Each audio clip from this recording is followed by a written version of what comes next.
Ayan guys, umuwi nga pala si Kevin kasi ito nagdala siya ng isda. Pang ulam namin ngayong hapunan.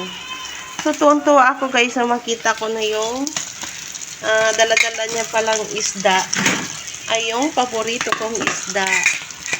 Kilala nyo ba ang isda na to guys? Yan. Ito ay, ano ba ito siya? Tungaw. Lakas ng kapoy ko guys. Wala kanina, kwento ko lang ha.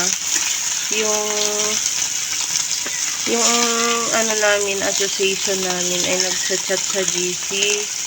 Naku, may kapitbahay pala kami doon guys sa Puerto na muntik nang masunog yung kanyang bahay kasi nga naka-open yung gasol. So ngayon huwag niyong pababayaan guys na naka-open yung gasol niyo ha. Yan yung paalala ko lagi sa mga bata na huwag mag-off. Pagkatapos gamitin ay patayin ang gasol kasi nga delikado, baka umusok. Yun daw kanina ay umusok ang gasol nila.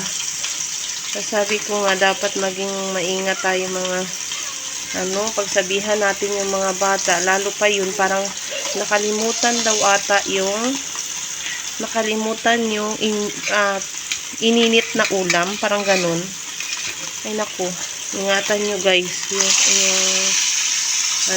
mahirap mawala ng bahay, mahirap masunugan. Kailangan talaga paalalahanan lagi yung mga bata na patayin ang gasol pagkatapos gamitin. Ha? Wait lang. Nagbibideo pa ako dito, nagbablog pa nga ako, ang ingay mo. Ang ingay niya guys, kaya gusto niya raw ng egg. Balak niya yatang kumain. So, baka gigutom na siya. Time check nga pala ay 3:30 na ito. Bago pa lang siya manananghalian. So guys, kasi panay ang kain din niya, kaya hindi din naman agad siya nagugutom. Ayan. Ayan, ito hapon.